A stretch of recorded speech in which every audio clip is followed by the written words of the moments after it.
is showtime. We've been arguing for 6 months. We have to land somewhere. What are we going to say to the audience today? Rajeev, you know I love you, but I don't know what to say anymore. I mean, ask anybody. It is a very well-established fact that what gets measured gets done. And what gets rewarded definitely gets measured and gets done. Human beings respond to carrots and sticks. I don't know why you just won't accept that. Oh, really? I mean, are we short of measurement and reporting here? Is that why we're getting all the greenwashing? Why are we going towards 2.8 degrees instead of 1.5 if measurement and reporting is everything? Why is inequality increasing? Why is cyber threats so big today compared to ever before? Shai, I really don't. These are right questions, but it's not that simple. These are multifaceted. Shai, Rajeev, mics are on. Oh dear. The drama. We apologize for that slight interruption, although I do think that debate was quite interesting. Why don't we bring that debate back up on stage instead? Because, that is our dynamic duo for today. Ladies and gentlemen, please put your hands together for Shai Ganu, Global Leader, Executive Compensation and Board Advisory, WTW, and Rajeev Peshawaria, CEO, Stewardship Asia Centre, and author of several business books. Our dynamic duo for this morning. Let's pull them up on stage for that debate. On stage, guys, not backstage. Thank you. As hot mic issues go, that was probably the least controversial one. Okay, Shai, this is our last chance in 6 months to get to some conclusion, okay? So let's behave. Good morning, ladies and gentlemen. Welcome once again to the Steward Leadership Summit 2024. We'll get right into the topic right away. And the idea here is this. The fact that we live in times of existential challenges, that is well known. I always say this, you've heard me say this before. The good news is that everybody's talking about sustainability these days. The bad news is that everybody is talking about sustainability these days. We need to move beyond the talk. So, the world is responding. And how's the world responding?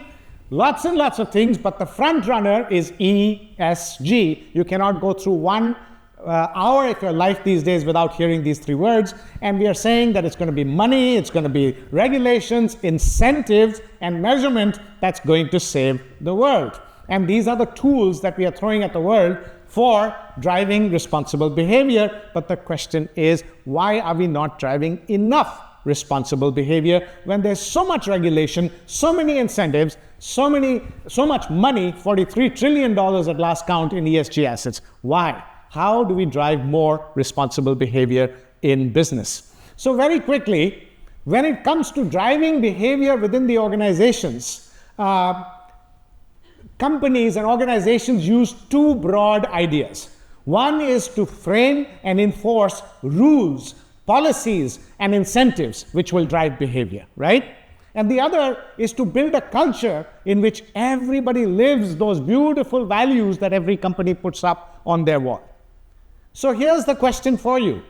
What do you think most companies in the world spend more time on? So if you are a board member of your company, or if you are in the management team of your company, and you had 100 units of time, and not your company, but generally in the world, how do boards and management teams spend that 100 units of time? Do they spend more time on enforcing rules, policies, and incentives?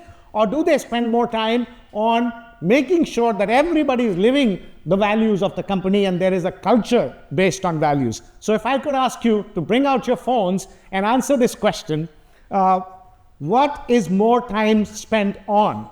Right now, what is the ratio of the 100? Generally speaking, in companies, do most boards and management teams spend time on enforcing and making rules, or on values, or creating a culture? I'm not talking about your company. Overall, what do you think?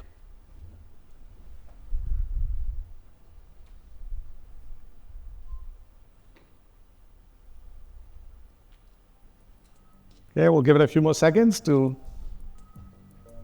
That is fascinating. I told you. But you should be happy with this one. Exactly. It proves the point that more attention is needed. I tell you, this conventional wisdom thing. We'll get into this. Okay, some of you are still working on it, so we'll give it another few seconds. You're winning at this point, my friend. Well, You're really winning. 190 votes, so I think we're fairly representative. Clearly, more emphasis on rules, policies, incentives. That's where boards are currently spending time, because that's where the need is. All right. Excellent. So thank you. I think this is a really good way for us to level set and start with sort of the current state. In the spirit of debate, allow me to also, just at the onset, tap into the collective wisdom of this crowd. So you saw the earlier question, which is, where are you currently spending time on? Put that aside. And for this next question, answer this question as a human being. So what I mean by that is, take off your hat as a captain of industry, as a board member, as a CEO, as a CXO. As a human being, what choice would you make? Right? So there are 4 choices to a very simple question. Imagine the government came to you, or imagine the environmental agency came to you and say, please conserve energy by switching off air conditioning and using fans. And imagine there were 4 options. Option 1, that the message that they sent to you is, this is the environmental choice. You can prevent the release of up to 94 kilos of greenhouse gases per month by using fans instead of air conditioning. Option 2 is the socially responsible choice. Do your part for conserving energy for future generations. You can reduce your monthly demand for electricity by 29% using fans instead of air conditioning. Option 3, do this to save money.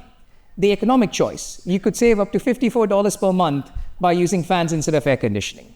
And option 4, join your neighbors in conserving energy.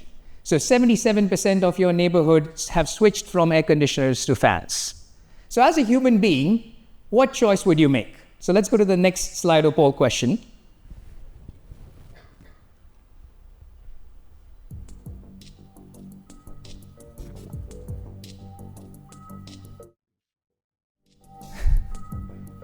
I think we're preaching to the converted here in some sense. Well, there is a selection bias in this audience. I appreciate that. Everybody's attending a Steward Leadership Summit.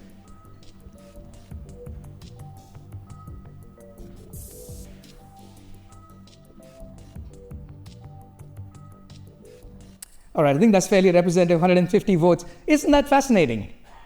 As a human being, what will still drive action is the economic choice.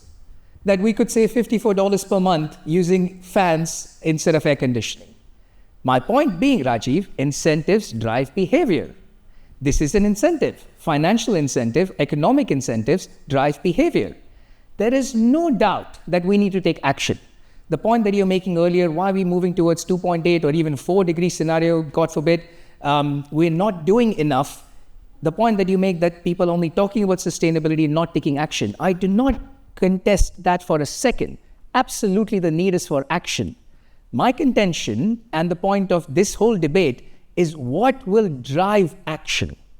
Can we rely on the goodness of their hearts to do the right thing? Or should we throw everything that we can to this problem, including incentives, carrots, and sticks? So, Rajeev, that's my opening gambit. Back to you. Let me start by saying that and the whole world is saying that we need to incentivize, we need to measure to drive the right behavior. Yes. Could the rampant greenwashing that we are seeing today be a result of that overemphasis on incentives and measurements? Why are so many greenwashing reports coming out in the world? Point number 1, because we've got research. There's plenty of research, not just SAC research, but conventional research from 50 years, which says over-incentivizing measurement and reporting actually creates bad behavior. This particular article, called On the Folly of Rewarding A While Hoping for B, by noted Professor Steve Kerr, came out in 1975. In every walk of life, he says that, we hope for A, but we reward B, because this incentivization system, when overused, gets wrong. And we won't get into the examples, but they have examples here in military, in government, in business, in sports, in medicine. Everywhere, overuse of measurement and reporting actually drives bad behavior. Mm-hmm. Point number 2, let me give you a quick story. It was 2008, and there was a terrorist attack in Mumbai, India, Okay, imagine having dinner in the Taj Mahal Hotel, the iconic Taj Mahal Hotel in Mumbai, and suddenly a bunch of terrorists are spraying bullets at you. Do you know that day, the largest casualties were of the staff of the hotel? Do you know that not a single member of the hotel, employee of the hotel, actually fled for their own lives, to save their own lives? Instead, they formed human rings around their customers and clients to sit. Now, which incentive system can motivate an employee to take a bullet in his or her chest to save a customer? That was 155 years of culture based on values and purpose at the Tata Group, which lives till today. Tell me which incentive system, tell me which measurement, which reporting, which policy would allow you to do that. One quick one again, more recent. I was in Zurich, Switzerland with a client of mine, Zurich Insurance. And this guy tells me, Rajeev, I'm very excited. I've been invited by LinkedIn to go speak at a conference in New York. They're going to fly me first class. They're going to put me up at the Ritz and this, that, and the other to talk about the work that we do here. I said, fantastic. He said, my boss has approved the trip and I'm going. And I said, I approved the trip, but I'm not going. I said, why are you not going? Because we have a carbon budget and our CEO has said, no travel unless absolutely necessary. So, but your CEO, your boss has approved the trip. So my boss has approved the trip because LinkedIn is paying for the flight, so the carbon footprint will come in LinkedIn and not in Zurich, and therefore my boss says, go blow our trumpet. I'm still not going. And he says, why? Because that's the spirit of the law. That's not the letter of the law. We are supposed to reduce our carbon footprint. So what if it's not getting counted here? The spirit of our company, our values say, do the right thing. I will challenge my boss and I will not go. I will do this. So now tell me, so we have this idea here that it's all, we've known this for a long time, that you overemphasize measurement and reporting, you get bad behavior. If you are activating values, you get inspired behavior like the two examples that I gave you, right? Now, based on all of this, everything that's going on, that is why we are seeing the spectrum. We shared this earlier as well. You have a lot of greenwashers and purpose washers in today's world. You also have the blissfully ignorant who are saying, what climate change, what social inequality, not my problem. You also have window dressers. Oh, everybody's talking about sustainability. Let me do a little bit. Let's look good, all form, no substance. You have the box checkers. Oh, let's check the box. We don't want to get into trouble with the law. And we have a few people who are real steward leaders. These people are the ones who are driving the positive change, and we need more of them to do so. The question is incentives and carrots and sticks going to do it, or is values and purpose going to do it? The difference between the right and the left, the guys on the left are profiting from today's existential challenges. They have no desire or incentive or any way to change it. And the guys on the extreme right are creating profitable solutions for today's challenges. What do you think? I mean, this is the issue. If we want that Taj kind of inspired behavior, which is what the world needs, because if you only talk about incentives, then it's a risk and reward game. Is it too risky? Then I won't do it. But if I am inspired from within, I take ownership as a steward. I will do it no matter what the cost, my friend. At the onset, Rajeev, I know it is very difficult, or rather the Taj example, it is a very poignant example. And I actually was in Mumbai when that happened, very close to the Taj, and it still sends shivers down my spine. And no amount of incentives, no amount of carrots or sticks will ever drive that behavior. I fully concede that and I fully accept that. My contention, my point though is, even the example that you mentioned, the gentleman in Zurich, what percentage, how representative do you think he is of the leaders globally? And I don't mean people in this room. People in this room, as I said earlier, there is a selection bias. The fact that you're here is because you do believe that steward leadership is important.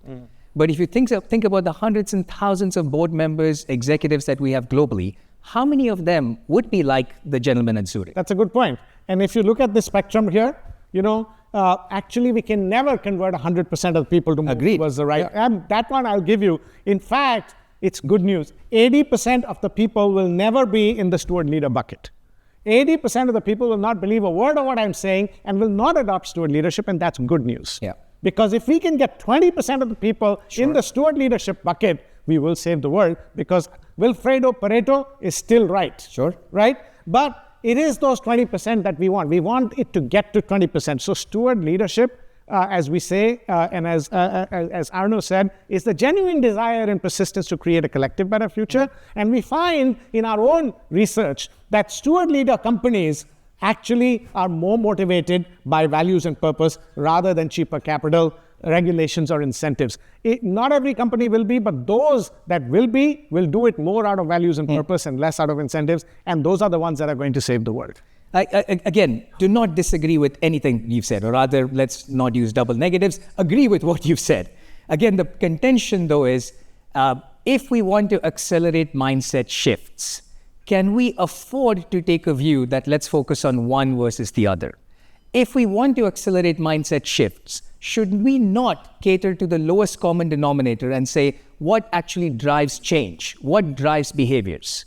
The examples that you mentioned earlier about and that is a fantastic article about the folly of paying for A and expecting B. So if any of you have not read it, I encourage you to actually go through that because it talks about misaligned incentives. But here's my point, Rajeev. I'm an incentives guy. My whole career is on incentives. So of course, I will defend this. There is an old saying, the good thing about incentives is they drive behavior. The bad thing about incentives is they drive behavior. Our job as corporate stewards is to make sure that we are encouraging the right behaviors and thwarting or discouraging the wrong behaviors. So my contention to you is don't throw the instrument out because the people who are using it don't know how to use it properly. The misaligned incentives that you mentioned earlier, for every one of those bad examples, there are good examples. I'll give you one of the classicest misaligned incentive. Most jurisdictions or most countries, particularly when they're urbanizing, they've had in some point in their history some sort of scheme that controlled the population of this wild animal, and if you do so, we will give you certain dollars and cents for it. I think there was a really famous example in snakes in sort of a part of India. And in that example, the idea was if you can control the population of cobras and bring us their skins, you will get certain dollars. What ended up happening is people started actually rearing these snakes at home so that they can take those snakes, go and get the skins and get the incentive dollars.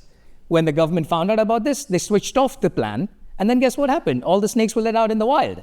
So it created perverse incentive rather than the actual desired objective.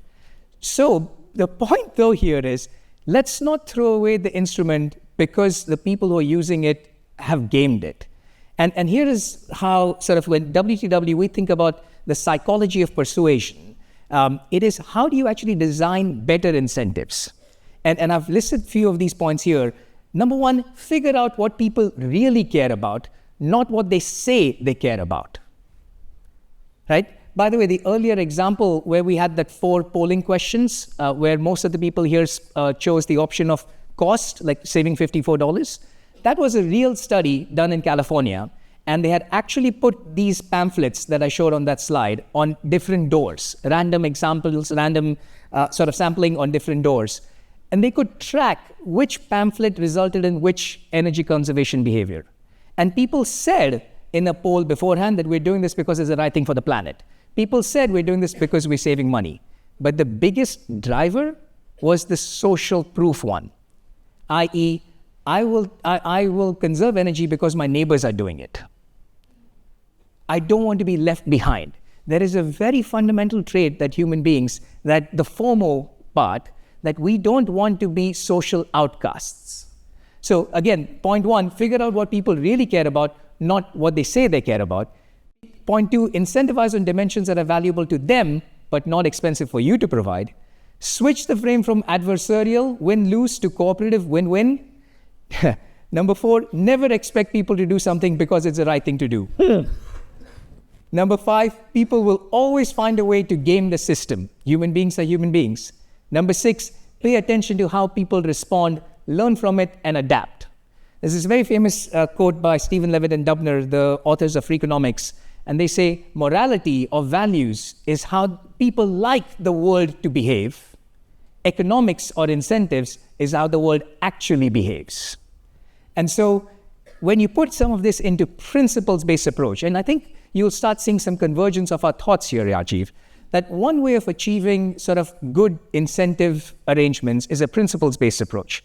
At WTW, we've interviewed more than 1,000 directors globally, conducted this research to see what makes for good incentive plans.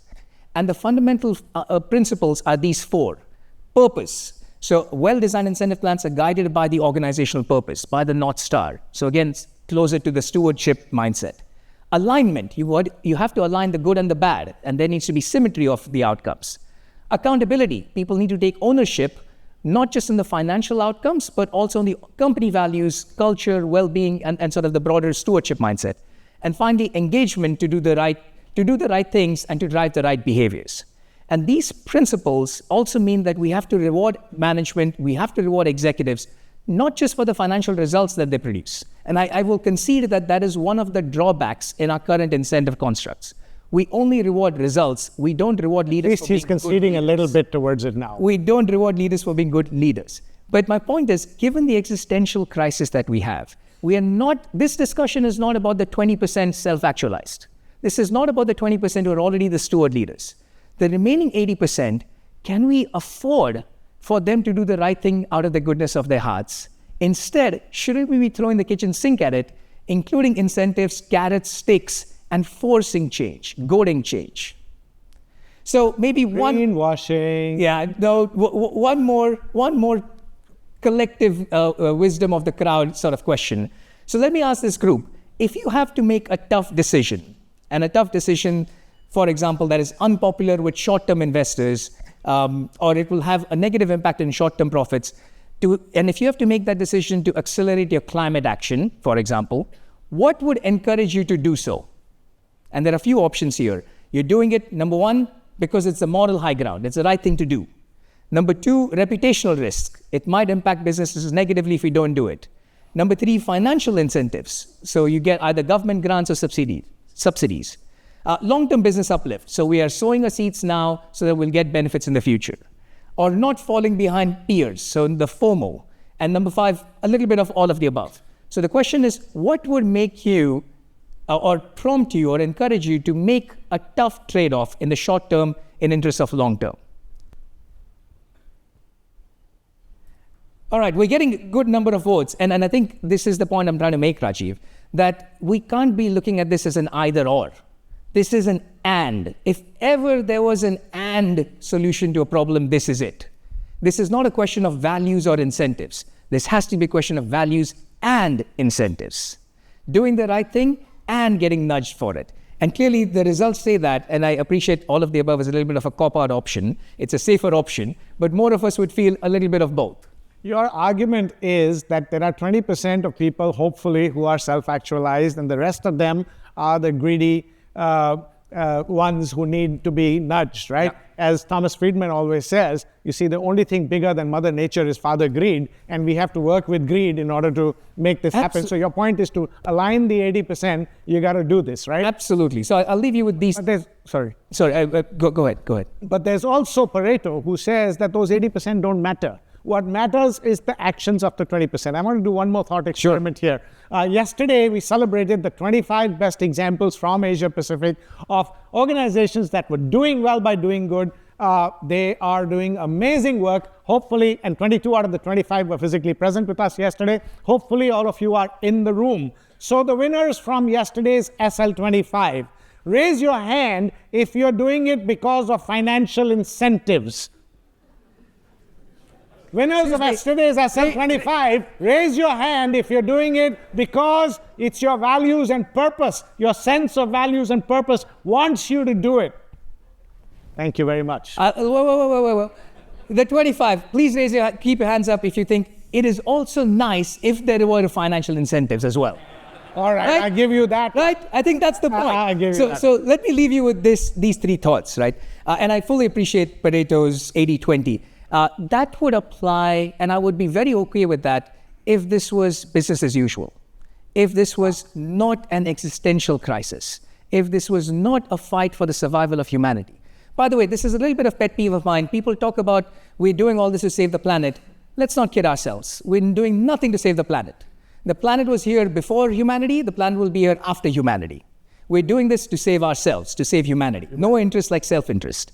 So my contention to you are these 3 points. Number one, Steward leaders perhaps don't need your carrots and sticks. They are already self-actualized, and they are driving the right behaviors.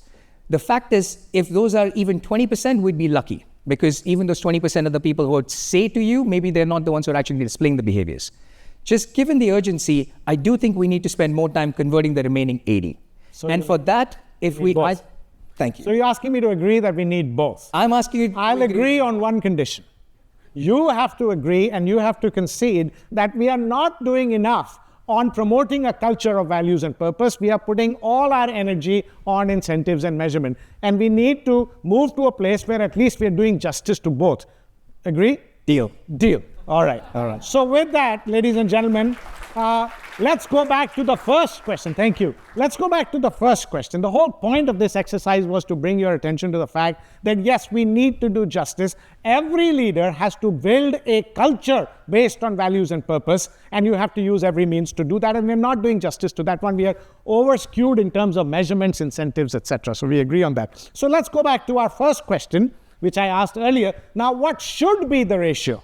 You all said it was 90-10 or 80-20 in favor of incentives and measurements earlier. Now that you've heard both sides of the arguments, what should be the correct ratio?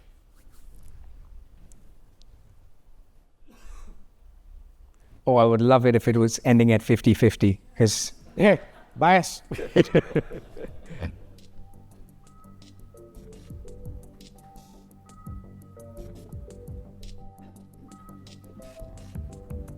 It certainly has moved, my friend. It certainly has. It certainly has moved. And that's the point we were trying to bring, ladies and gentlemen, that please, by all means, listen to Shai.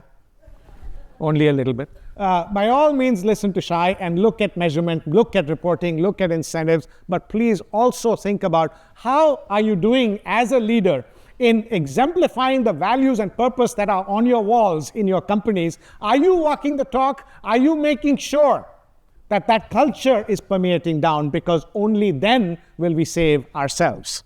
That's fair. Only then will we save ourselves. So with that, I'd like to leave you with one last thought, ladies and gentlemen, and thank you very much for changing your opinion on this question. That was the whole idea. Thank you for more than 50% being at 50%. Yeah, exactly. That also shows balance. Here's my final thought. When you begin to think of yourself as a steward of planet Earth and humanity, you pivot from seeing sustainability as a cost, compliance, or risk headache to a win-win-win growth opportunity. Thank you very much. Brilliant. Thank you, Rajeev.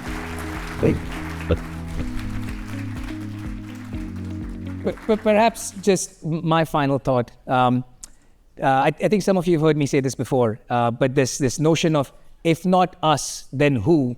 If not now, then when? Time is running out. Enough talk, time for action. And the action is going to be a bit of both. Thank you. Well said, my friend. Thank you very much. Thank you.